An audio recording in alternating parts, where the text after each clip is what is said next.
Maxentius was now forced out of the city to meet Constantine on the far side of the Tiber River. After he crossed a bridge named Pons Milvius, Maxentius destroyed it, replacing it with an unstable bridge made of boats and planks, thinking to trap Constantine. The two armies clashed. Constantine drove Maxentius backwards, farther and farther, until in his haste to safety he tried to retreat over the new bridge and fell into his own trap. His horse tumbled off the unstable planking, taking Maxentius and his armor to the bottom of the Tiber River, where he drowned. Maxentius was the last Roman persecutor of the Christians, whom Constantine set free after 300 years of oppression and death. Constantine so firmly established the rights of Christians to worship God that it would be 1,000 years before they would again suffer for their faith.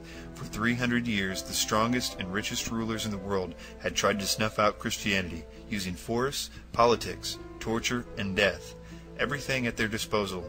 Now, all those emperors were gone, and Christ and his church still stood. Persecutions under Julian, A.D. 361. Julian became the emperor at the death of his brother Constantius, the son of Constantine the Great.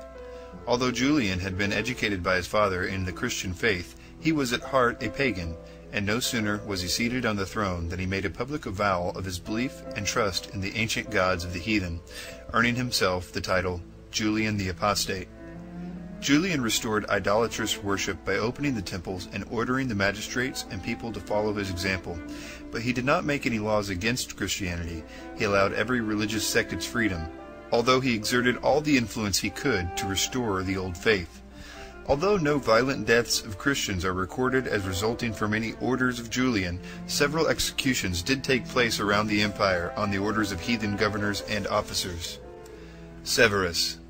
Venus, the goddess of love, was revered by the Romans, and April was considered the appropriate month to celebrate the triumph of this goddess. During that month, her temples were thronged with worshippers, and her marble statues were decked with flowers. Severus, a Christian centurion in the Roman army, dared to raise his voice against this popular custom, not only refusing to take part in the heathen ceremony, but denouncing Venus herself. Enraged by his words, the crowd seized Severus and dragged him before the judge. He repeated his beliefs firmly in the judge's presence, and was condemned to be taken before the temple of Venus to be insulted, stripped and scourged with a whip called the plumetta, which had lead balls tied to the end of each of its thongs. Severus was beaten by 2 strong men, delivered over to the public executioners, and beheaded. Cassian. Cassian was a schoolmaster in a town not far from Rome, when he was arrested for refusing to sacrifice to idols. His judge decided that his punishment should be entrusted to his students, who didn't like their schoolmaster at all. He was bound and delivered to his students, who fell on him with their styles, the sharp-pointed pieces of iron used to write on the wax-covered tables, and stabbed him to death. Theodore, a Christian, was seized and tortured. After being taken from the rack, he was asked how he could endure the pain so patiently. "At first I felt some pain," he replied, "but afterwards there appeared to be a young man beside me, who wiped the sweat from my face and refreshed me with cold water. I enjoyed it so much that I was sorry to be released." Marcus. Marcus, the bishop of Arethusa, a town in Thrace, destroyed a heathen temple, and had a Christian church built in its place. This so enraged the heathens of the town that they waited until he was alone and captured him one day. After they had beaten him with sticks, they asked whether he would rebuild the temple he had torn down. Marcus not only refused to rebuild it, but threatened to destroy it again if anyone else rebuilt it. His persecutors looked around for some way to punish him, finally deciding on a plan that was as cruel as it was unusual. They tied Marcus with ropes and placed him in a large basket, which they hung in a tree after smearing the poor man's body with honey. After being hung up in the tree, Marcus was asked once more to restore the temple. He refused, and his tormentors left him to die from the stings of the wasps he attracted. Persecution by the Goths. During the reign of Constantine the Great, the light of the gospel penetrated into the land of the barbarians. In northeastern Europe, which was then called Scythia, some of the Goths were converted, but most of them continued as pagans. Friedgern, king of the western Goths, was a friend of the Romans, but Athanaric, king of the eastern Goths, was at war with them. The Christians living in Friedgern's area lived in peace, but Athanaric, being defeated by the Romans, took out his anger on the Christians in his land. Sabas was the first to feel the king's anger. He was a humble, modest man, eager to see the church expand. Athanaric sent out orders that everyone in his land had to sacrifice to the heathen gods and eat the meat that had been offered to the idols. If they refused, they would be put to death. Some of the heathens who had Christian relatives provided them with meat that hadn't been sacrificed to idols, but Sabas refused to take this way out. He not only refused to comply with the new laws, but publicly said that those who ate the substitute meat were not true Christians. Sabas was soon arrested and taken before the judge, who, seeing he was a poor, unimportant man, had him released. Soon, Sabas went to visit Sansala, a Christian missionary. On the third night after his arrival, they were both arrested by a party of soldiers. Sansala was allowed to dress himself and ride, but Sabas was forced to leave his clothing behind and walk. All during the journey they drove him through thorns and briars, beating him all along the way. In the evenings they stretched him between two beams, fastening his legs to one and his arms to the other, and left him that way for the night. Even when he was released by a woman who pitied him, Sabas refused to run away. In the morning, the soldiers tried to persuade both men to renounce their religion and eat the meat that had been consecrated to the idols. They refused, and although Sansala was finally set free, Sabas was drowned. Nistas, a Goth living near Danube with his parents, was a Christian too. One day, Athanaric commanded an idol should be drawn around on a chariot in all the Christian towns. Everyone was ordered to worship the idol when it stopped in front of their house. Nistas refused to come out when the idol arrived at his house, so the house was set on fire, and everyone in it burned to death.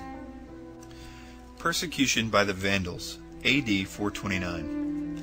The Vandals crossed over from Spain to the north coast of Africa and defeated the Roman army there, conquering the whole country under their leader, Genseric. Since the Vandals were of an Arian sect, they abused the Christians whenever they found them, laying waste to all their cities and ruining every beautiful or valuable object they found. They even burned the fields of grain, so anyone escaping their swords would die from famine. They plundered the churches and murdered the bishops and ministers in many cruel ways. Often they poured rancid, filthy oil down the throats of those they captured, drowning them. Others they martyred by stretching their limbs with cords until the veins and sinews burst. Old men found no mercy from them, and even innocent babies felt the rage of their barbarity. When a town held out against them, the Vandals brought a great number of Christians to the town walls and killed them, leaving their bodies to rot under the walls until the town had to surrender to escape the plague. After they took Carthage, the Vandals put the city's bishop and many other Christians into a leaky ship and committed it to the waves, thinking everyone on it would soon die. But the vessel arrived safely at another port. Several Christians were beaten, scourged, and banished to the desert, where God used them to convert many of the Moors to Christianity. Once Genseric discovered this, he sent orders that they and their converts should be tied by the feet to the chariots and dragged until they were beaten to pieces. The bishop of Euris was burned, and the bishop of Habensa was banished for refusing to turn over the sacred books. Archanimus, a devout Christian, was brought before Genseric himself for trial. Finding the man firm in his faith, Genseric ordered him beheaded, but privately told the executioner, "If the prisoner is courageous and willing to die, don't kill him. I don't want him to have the honor of being a martyr." When the executioner found Archanimus quite willing to die, he returned him to the prison, from which he soon disappeared, probably murdered in secret at the king's order. Cyrilla, the Arian bishop of Carthage, was a great enemy to those Christians who professed the pure faith. He persuaded Genseric that he could not allow so many of his subjects to practice their Christianity and enjoy any peace. Genseric first attempted to bribe the Christians away from their faith with promises of worldly gains, but they stood firm, saying, "We acknowledge but one Lord and one faith. You may do whatever you please with our bodies, for it is better to suffer a few temporary pains than to endure everlasting misery." Looking for an efficient way to kill so many people at once, the governor finally ordered them all put on a ship filled with wood and straw. The ship was then set on fire, and everyone on board was either drowned or burned to death. The names of the chief Christians on board the ship were Rusticus, Liberatus, Rogatus, Servus, Septimus, and Boniface.